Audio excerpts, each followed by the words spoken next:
और अब बात करते हैं खबरों की। लखनऊ में बारिश से हाल बेहाल। तो लखनऊ में बारिश से हाल बेहाल हो गया है। विधानसभा के बेसमेंट में भरा पानी, विधानसभा सचिवालय में घुसा पानी, नगर निगम मुख्यालय में भरा पानी, मुख्यमंत्री आवास के पार्क रोड पर भरा जबरदस्त पानी। तो लखनऊ में भारी बारिश से जो है हाल बेहाल है। विधानसभा के बेसमेंट में भी पानी जो है देखा जा रहा है, जल भराव देखा जा रहा है। मुख्यमंत्री आवास के पार्क रोड पर भी पानी जो है जबरदस्त देखा जा रहा है। कई निचले इलाकों में जल भराव देखने को मिल रहा है। शिवपाल यादव ने इसको लेकर ट्वीट किया और व्यवस्था पर जो है उन्होंने निशाना साधा है। उन्होंने कहा सबसे ज्यादा यूपी विधानसभा को बजट की जरूरत है। तो शिवपाल यादव ने सरकार पर निशाना साधा और उन्होंने कहा कि सबसे ज्यादा यूपी विधानसभा को जो है बजट की जरूरत है और ऐसा करके उन्होंने व्यवस्था पर जो है निशाना साधा है। कई निचले इलाकों में जो जल भराव की स्थिति देखी जा रही है, इसको लेकर उन्होंने निशाना साधा। बात करें तो मुख्यमंत्री आवास के पार्क रोड पर भी जबरदस्त पानी भरा हुआ है। नगर निगम मुख्यालय में पानी भरा हुआ है। तो भारी बारिश के चलते लगातार जगह जगह जो है जल भराव देखे जा रहे हैं। बात करें तो विधानसभा सचिवालय में भी पानी घुस चुका है। विधानसभा के बेसमेंट में पानी लबालब भरा हुआ है। लखनऊ में भारी बारिश ने जो है तबाही मचा दी है और हाल जो है वो बेहाल देखे जा रहे हैं। और ये तस्वीरें आप देख सकते हैं कि किस तरह से जो है बेसमेंट में पानी लगातार भारी बारिश के जो कहर है वो राजधानी लखनऊ में इस तरीके से देख सकते हैं आप। और विधानसभा के बेसमेंट की तस्वीरें, वहीं इसको लेकर शिवपाल यादव ने ट्वीट कर व्यवस्था पर निशाना साधा और साफ तौर पर अपने ट्वीट में उन्होंने कहा कि सबसे ज्यादा यूपी विधानसभा को बजट की जरूरत है। ऐसा शिवपाल यादव ने ट्वीट करके कहा है।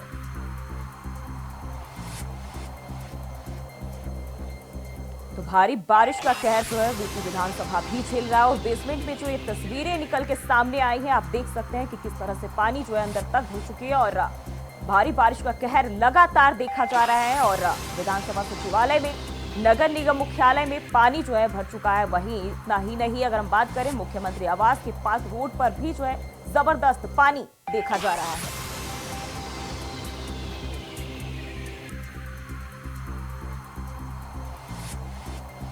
लखनऊ से ये जानकारी, मुख्यमंत्री आवास के पार्क रोड पर जबरदस्त पानी जो है देखे जा रहे हैं। और बात करें तो नगर निगम मुख्यालय में भी पानी भरा हुआ है। विधानसभा सचिवालय में पानी घुस गया है।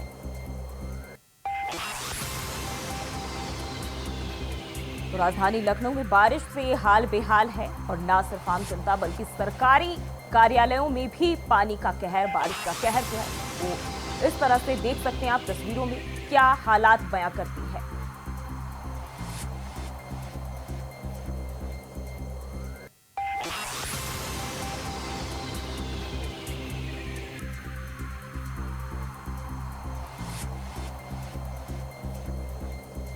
विधानसभा के बेसमेंट में पानी भर चुका है और विधानसभा सचिवालय में पानी घुस चुका है। इसके साथ ही नगर मुख्यालय में भी, नगर निगम मुख्यालय में पानी भर चुका है और न सिर्फ ये बल्कि अन्य कार्यालय में भी पानी देखे जा रहे हैं। और इसी खबर पर ज्यादा जानकारी के साथ चंदन वर्मा लखनऊ से हमारे साथ जुड़े हुए। चंदन, जिस तरीके से तस्वीरें सामने आ रही है, भारी बारिश से हाल बेहाल है। न सिर्फ आम जनता बल्कि अब सरकारी कार्यालयों में भी तस्वीरें जो है इस तरीके की सामने आ रही है।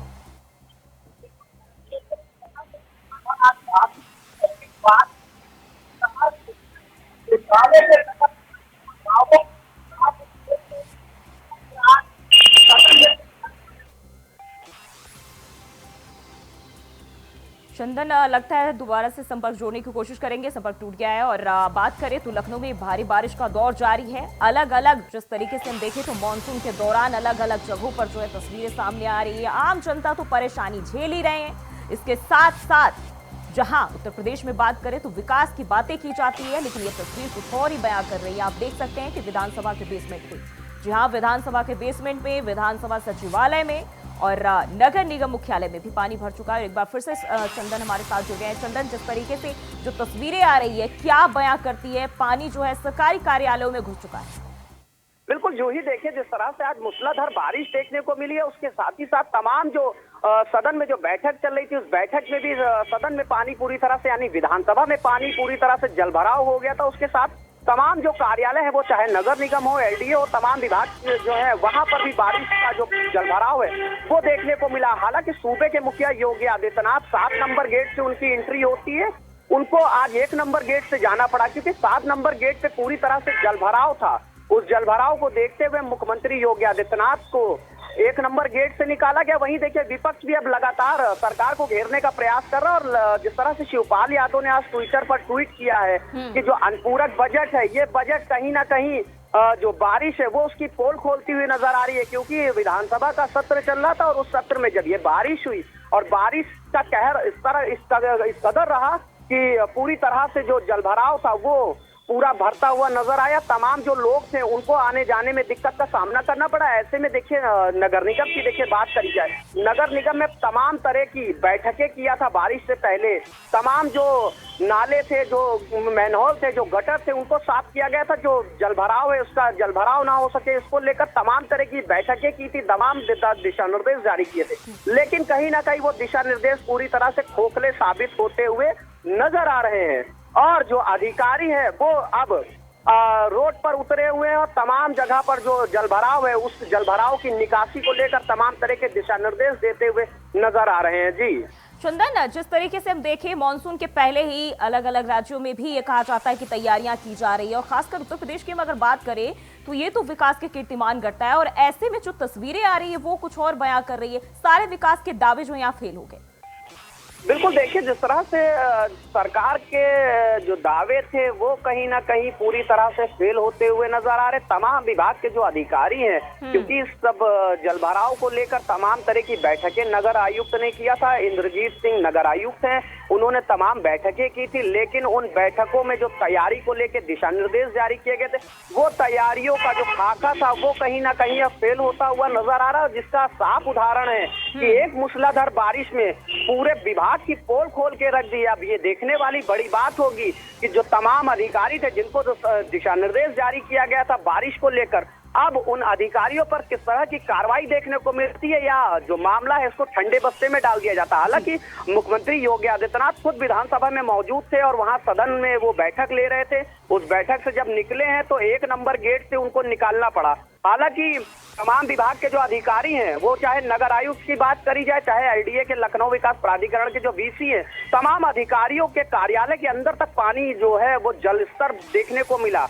तो ये कहीं ना कहीं पूरी तरह से विभाग की लापरवाही देखने को मिल रही। उस लापरवाही का जो खामियाजा है वो जनता आज भुगत रही है। तमाम शहर पर, तमाम रोडों पर जिस तरह से जलभराव है। बहुत बहुत शुक्रिया तमाम जानकारी के लिए। तो सड़क से सदन तक पानी पानी और सड़क पर आप देख सकते हैं किस तरह से पानी जो है लबालब भरा हुआ है। और वहीं दिल्ली के कोचिंग सेंटर में 3 स्टूडेंट की मौत के बाद जयपुर नगर निगम ग्रेटर एक्शन मोड में आ गया है। नगर निगम ग्रेटर की मेयर सौम्या गुर्जर ने 2 कोचिंग का औचक निरीक्षण किया, जहां व्यवस्थाओं और सुरक्षाओं के इंतजाम न होने के चलते कोचिंग को सील करने का आदेश दिया। आपको बता दें कि मेयर के निरीक्षण के दौरान मौके पर फायर एनओसी नहीं होने पर उन्होंने मानसरोवर जोन उपायुक्त और फायर उपायुक्त को नोटिस जारी करने के निर्देश दिए। इसके बाद कोचिंग पर ताला लगा दिया गया। मेयर ने कोचिंग सेंटर में चल रहे क्लासरूम का भी दौरा किया, जहां एक ही हॉल में 800 से ज्यादा बच्चे बैठे थे और कोई इमरजेंसी गेट भी नहीं था। चेक कर लीजिए। और वैसे कोचिंग संस्थानों के बाहर भी अब लिखना आवश्यक होगा, कोचिंग संस्थानों के बाहर भी लिखना आवश्यक होगा कि वहाँ फायर की परमिशन है या नहीं है। जहाँ फायर सेफ्टी के अकॉर्डिंग जितनी संख्या के साथ में फायर सेफ्टी उपकरण होने चाहिए, उसके बाहर ऐसे संस्थानों के अंदर लिखना आवश्यक हो जाएगा। इसके साथ में बिल्डिंग परमिशन और इस तरह के एग्जिट द्वार, सुरक्षा मापदंड पूरे है या नहीं है, एक तरह की चेकलिस्ट हम अब देंगे, जिस चेकलिस्ट को उनको बाहर लगाना आवश्यक होगा। जो भी बच्चा एडमिशन के लिए आएगा उसको पता होना चाहिए कि यहाँ किस तरह की गतिविधियां हो रही है, वहाँ उनकी सुरक्षा के इंतजाम पूरे है या नहीं है। बच्चों से भी मैंने कहा कि आप, आपके अभिभावक, आप नगर निगम के आप नंबर लीजिए। जो भी बिल्डिंग आपको लगता है कि सुरक्षा के इंतजाम जिसमें पूरे नहीं है या बिल्डिंग गिरने वाली है, जीर्ण शीर्ण है या किसी भी तरह की दुर्घटना जहां हो सकती है, ऐसी बिल्डिंग्स की आप शिकायत जो है, ऐसे संस्थानों की शिकायत नगर निगम में कीजिए, जिससे नगर निगम सुरक्षा की उनकी जिम्मेदारी को लेते हुए उनके खिलाफ जो भी नियमानुसार कार्रवाई है वो कर सके। और इसी खबर पर ज्यादा जानकारी के साथ कुलदीप सैनी हमारे साथ जुड़ गए हैं। कुलदीप, जिस तरीके से हम देखें दिल्ली में जो हादसा हुआ है उसको लेकर जगह जगह जो है कोचिंग का निरीक्षण किया जा रहा है, और ऐसे में एक बार फिर से बात करें तो यहाँ भी नगर निगम ग्रेटर ने बड़ा एक्शन लिया है और जाके निरीक्षण किया, जायजा लिया। क्या जानकारी मिल रही है? देखिए, राजस्थान में बिल्डिंग बायलॉज को लेकर हमने देखे कई तरह के हादसे काफी सालों से नजर आए, लेकिन दिल्ली का जो हादसा हुआ है उसके बाद से अब जयपुर में बेसमेंट पर जो इमारतें हैं और जिन इमारतों में बेसमेंट है, अक्सर जहाँ पर कोचिंग संस्थाएं या फिर जो शिक्षण संस्थाएं जारी रहती है, उन संस्थाओं पर अब नकेल कसने की बारी आ चुकी है। नगर निगम हेरिटेज और नगर निगम ग्रेटर में दोनों जगह ये कार्रवाई चल रही है, जहां की हमने देखा 2 दिन से जो निगम मेयर है वो लगातार सक्रिय नजर आई, और आज भी उन्होंने जयपुर के कई स्थानों पर जाकर निरीक्षण किया कि इन कोचिंग संस्थानों में जो जिस तरीके की व्यवस्थाएं हमने देखी कि एग्जिट गेट है या नहीं है, फायर सिस्टम क्या है, और पानी अगर भर जाता है तो उसके निकासी के लिए क्या कुछ सुविधा है, ये किस तरीके के इंतजाम उन कोचिंग संस्थाओं ने किया है। और कल जहां पर खामियां मिली 2 निजी संस्थाओं को वहां पर सीज करने की कार्रवाई भी की गई, और ये माना जा रहा है कि अब जयपुर की तो तमाम शिक्षण संस्थानों पर ये कार्रवाई की जाएगी। निगम का एक जो गाइडलाइन तय की गई है, उस गाइडलाइन के आधार पर ही अब बिल्डिंगों को निर्माण कार्य करना होगा, और उसके निर्माण के साथ साथ ही बिल्डिंगों को वो सारे काम अपनाने होंगे जो नियमों के ताक में रखकर अब तक किए जा रहे थे। लेकिन ये माना जा रहा था कि जैसे ही सरकार बदली है, क्योंकि अब डबल इंजन सरकार है, और जहां हम बात कर रहे हैं कि जिस मेयर क्षेत्र में हम बात कर रहे थे, नगर निगम क्षेत्र में भी बीजेपी का ही जोन है और बीजेपी की मेयर है, तो कम से कम ये माना जा सकता है कि अब दिल्ली की घटना के बाद राजस्थान के जो तमाम जो अब निर्माणाधीन मकान है, उनमें अगर बेसमेंट का निर्माण हो रहा है तो कहीं ना कहीं सरकार उन पर एक्शन लेगी। और ये मुद्दा विधानसभा तक भी उठा है, और विधानसभा के बाद सदन से लेकर अब सड़कों पर तक छात्रों में भी ये खौफ बना हुआ है कि अगर, क्योंकि बारिश का मानसून का दौर चल रहा है और जयपुर की कई ऐसी जगह है जहां पर निचली जगह होने के चलते जलभराव के अक्सर समस्याएं देखने को मिलती है। और जलभराव ही नहीं, हमने देखा कि भीषण गर्मी के चलते दिल्ली में हमने देखा कि जो एसी थे, एसी के अंदर वोल्टेज हो रहे थे और एसी ब्लास्ट की घटनाएं हमने देखी। अगर बेसमेंट में इस तरह की घटनाएं होती है तो कहीं ना कहीं धुएं से दम घुटने से या फिर आग की घटना से कई तरह के हादसे हैं जो खुले तौर पर निमंत्रण देते हैं ऐसे हादसों को, तो उन पर रोकथाम के लिए निगम की अब एक्शन मोड में नजर आ रही है। जी कुलदीप, जिस तरीके से हम देखें, बताया जा रहा है कि जब उन्होंने निरीक्षण किया उस दौरान एक कक्षा में, एक क्लासरूम में जो है 800 से ज्यादा बच्चे शामिल थे।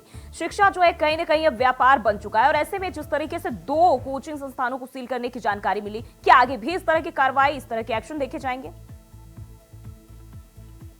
तस्वीर जो हमने कही कि कल भी एक वीडियो वायरल हुआ था, उसमें कहा गया कि बच्चों को जानवरों के बाड़े के जैसे ठूस कर भरा गया है, और ये वाकया जयपुर का नहीं, राजस्थान के उन तमाम क्षेत्रों का है जहां हम बात करते हैं कोटा शिक्षा के क्षेत्र में अव्वल है, और पूरे देश में जेईई और जहां हम देखते हैं कि ऐसे एग्जामिनेशन कंपटीशन के वहां से बच्चे निकल कर आते हैं, और जहां बच्चों की हम हालत देखते हैं कि एलन जैसी संस्थाएं, आकाश जैसी संस्थाएं तो बड़ी बड़ी दावे करते हैं।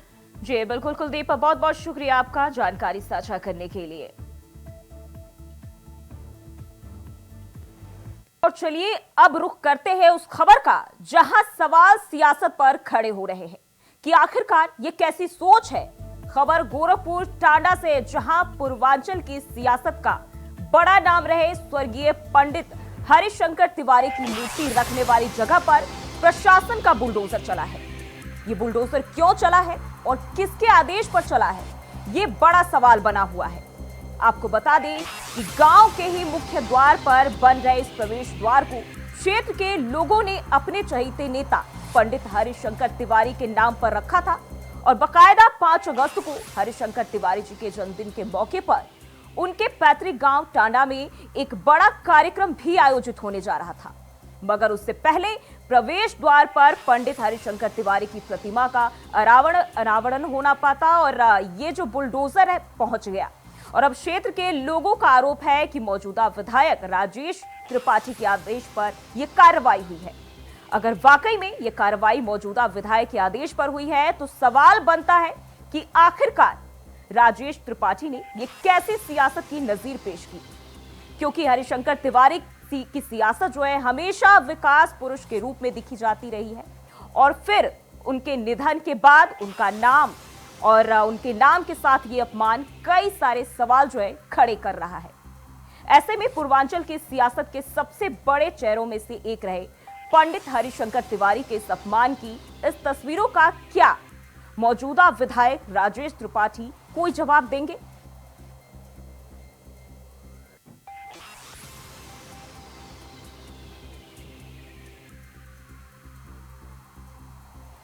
तो ये दो तस्वीरें आप देख सकते हैं अपने टीवी स्क्रीन पर, जो कि बुलडोजर की कार्रवाई के पहले और अब की तस्वीरें दोनों ही आप देख सकते हैं।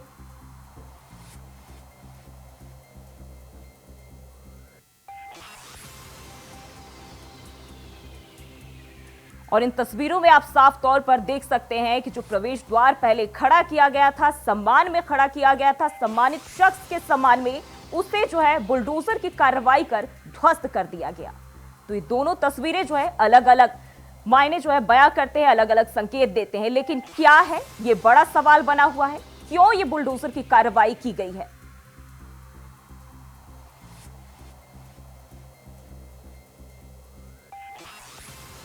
और इसी खबर पर ज्यादा जानकारी के साथ अवनीश मणि त्रिपाठी गोरखपुर से हमारे साथ जुड़े हुए। अवनीश, एक सम्मानित शख्स के सम्मान में किसको आपत्ति हो सकती है?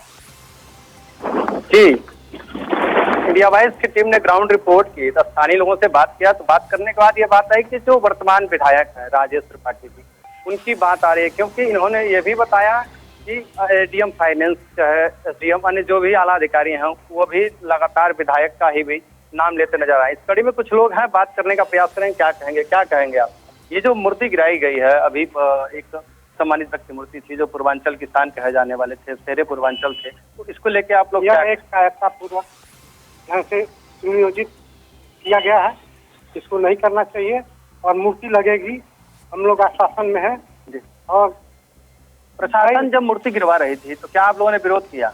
हम लोग थे प्रशासन के सामने, दो आदमी क्या करेंगे जी। जहाँ ज्यादा है। प्रशासन ने क्या बताया आपको, किसके द्वारा? कुछ बोला नहीं है, डायरेक्ट आकर के बुलडोजर लेके गया। क्या कहेंगे आप? ये जो मूर्ति गिरी है ये शेरे पूर्वांचल से सम्मानित व्यक्ति की मूर्ति बहुत निंदनीय कार्य है और इतना गिरा हुआ कार्य कहीं हो ही नहीं सकता।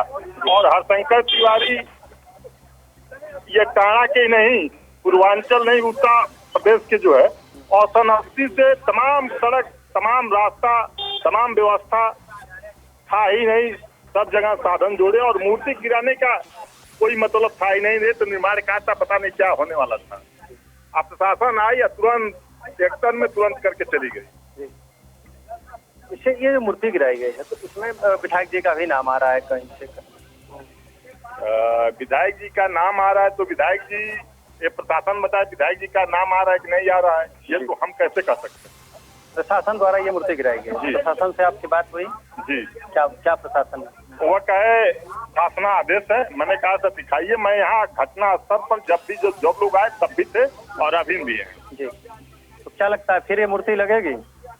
गांव का प्रयास रहेगा तो जरूर लगेगा जी, मूर्ति लगेगी जी। अच्छा, बात करने का प्रयास करेंगे। क्या कहेंगे दादा, आप काफी बुजुर्ग हैं और ये सम्मानित मूर्ति गिरा दी गई है। जो थे ये तो निंदनीय काम हुआ है जी। गांव यहाँ मौजूद नहीं था, 10-5 आदमी थे। गांव को बुलाना चाहिए था, गांव लगवा रही है तो सोचना चाहिए था उन लोगों को। हाँ, ये काम निंदनीय है कि सही है? व्यक्तिगत कहने पर और व्यक्तिगत के राजनीति पर इसको गांव को विदिन कर दिया गया। ये जो मूर्ति लगने के स्ट्रक्चर थी किसके द्वारा गिरवाई गई? अब ये में तो कितना जानी माना केकर नाम बताएंगे जी, तमाम तो लोग बताना ना, इसमें बात चलना ना हो कि है जो फेसबुक नहीं कर किसको हम बताऊं। क्या कहेंगे? यही कहेंगे कि यहाँ पे जो आज कार्य हुआ है बहुत ही गलत हुआ है। उनसे जानने की कोशिश करिए कि उनके जो चहेते नेता थे उनसे किसको दिक्कत हो सकती थी, कैसी समस्या हो सकती थी, क्यों ये कार्रवाई की गई है? जाने यहाँ पे आने का प्रयास किया, यहाँ पे मूर्ति सभी लोग गिरा दिए थे, एक सवाल कुछ कर ही नहीं पाया। पूरा टाणा गाँव आज हमारा धरना देता तो ऐसा कभी होता ही नहीं जी। एक सवाल है मेरा, जो आपके चहेते नेता थे, लोकप्रिय नेता कहे जाते थे, लोगों अरे वो हमारे पूरे टाणा गांव के वो भगवान थे। पूर्वांचल उनको अच्छी तरह से जानता था।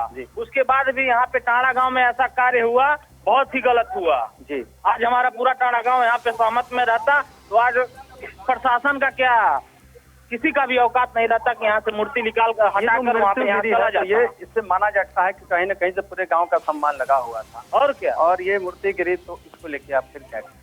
यही कहना चाहेंगे कि आज हमारा पूरा टाणा गांव सहमत में रहता तो आज ये मूर्ति गिरा कर नहीं जाते। प्रशासन ने बहुत ही गलत किया जी। किसी को पता ही नहीं चला, यहाँ पे आकर लोग मूर्ति गिरा कर निकल गए। फिर क्या कोई बोलेगा? क्या फिर मूर्ति लगेगी? काहे नहीं लगेगी मूर्ति? पूरा टाणा गांव हमारा सहमत में रहेगा, पूरा प्रदेश हमारा सहमत में रहेगा, यही मूर्ति लगेगी। जी ठीक है। कुछ और लोग भी हैं, बात करने का प्रयास करेंगे। तमाम लोग भी हैं और आपस में क्या कहेंगे आप, है ना? क्या कहेंगे? देखिए, हम तो कुछ कहवाई बात, आप तो कुछ दिन गए थे हमारे घर, है ना, लेकिन यहाँ जाए ये बहुत गलत काम, गलत बात। बहुत निंदनीय काम हुआ है। ये काम मामूली जो नेता थे, बड़े लोकप्रिय ये नेता, मामूली गांव नहीं है। उत्तर प्रदेश में सब जगह ये फैलेगा। तिवारी कई बार चुनाव लड़े, कई बार कैबिनेट मंत्री रहे और उनके इज्जत के साथ में खिलवाड़ किया गया है। इस गांव में विभीषण का कभी लुकाव कर रहा है जी। हाँ, तो क्या फिर मूर्ति लगेगी? एकदम से मूर्ति लगेगी। हाँ, मूर्ति को तो निश्चित रूप से लगेगा। अमर रहेंगे। हाँ जी, अमर रहेंगे यहाँ। ये गाँव कुछ युवा है, बात करने का प्रयास क्या? देखिए, यह काम तो बहुत गलत है। मान लीजिए शासन प्रशासन ने कहा है यही कि अनुमति नहीं थी, ठीक है, तो अनुमति उनको गिराने की भी नहीं है। बहुत अवैध कब्जा है वहाँ दिखाए। और मान लीजिए यह मान सम्मान और चाहे गाँव के तो अभिमान और मतलब उनके परिवार के साथ अब क्या किया जाए। राजनीतिक उनको मतलब ये है कि राजनीतिक उनके साथ ये किया गया जी। हाँ, वर्चस्व का ये दिखाया गया कि हमारा वर्चस्व ऐसा ही, वर्चस्व का यहाँ लड़ाई है जी। हाँ, क्या लगता है मूर्ति फिर लगेगी? मूर्ति एकदम लगेगी, क्यों नहीं लगेगी? लगेगी ही लगेगी। अच्छा, अगर इसको सरकारी जमीन में लोग कह रहे हैं, सरकारी जमीन में आप कैमरे सुनिए, सरकारी जमीन ये देखिए नहीं है ना। PWD का जो है अभी कोई कंफर्म है कहाँ से कहाँ तक जमीन है। जो आदमी एप्लीकेशन डाला है उसके भी भाई का फोटो लगा हुआ है, क्यों नहीं बुलडोजर चला उस पर। अच्छा सर, एक और भी है जिल्लू पास, चाहे उत्तर प्रदेश जितनी ग्राम सभा की जगह हैं तो यह बिना परमिशन से पुल करता है। इसके लिए तो परमिशन लेना चाहिए सरकारी। और विधायक अपने निधि से या पैसे एडजस्ट, या सांसद अपने निधि से पैसे एडजस्ट कर रहे हैं और लगा रहे हैं, तो क्यों नहीं लाख पर कराया, क्यों नहीं परमिशन लिए? इसका भी तो होना चाहिए। यानी कि कहीं न कहीं से माना जाए कि प्रशासन जो है जी, उसमें कोई कटौती नहीं है और प्रशासन अपने दम पर, गुंडई के दम पर यह गिराया, पुल गिराया जी। अवनीश, तो ये बड़ा सवाल बना हुआ है कि आखिरकार जो है विधायक को किस तरह की आपत्ति हो सकती है, क्या समस्या हो सकती है एक सम्मानित शख्स के सम्मान में इस तरह की जो कार्रवाई की गई है। और बहुत बहुत शुक्रिया आपका जानकारी साझा करने के लिए। तो ये दो तस्वीरें में एक बार फिर से आपको दिखा रहे हैं, जहां जो प्रवेश द्वार बनने के दौरान की तस्वीरें हैं, किस तरह से चकमकाहट और चमचमाहट आप देख सकते हैं। वहीं जो दूसरी तस्वीर है वो कार्रवाई के बाद की तस्वीरें हैं, किस तरह से जो सामने आई है और क्या कुछ बयां करते हैं। और फिलहाल के लिए बुलेटिन में बस इतना ही। खबरों के लिए बने रहिए इंडिया वॉइस के साथ।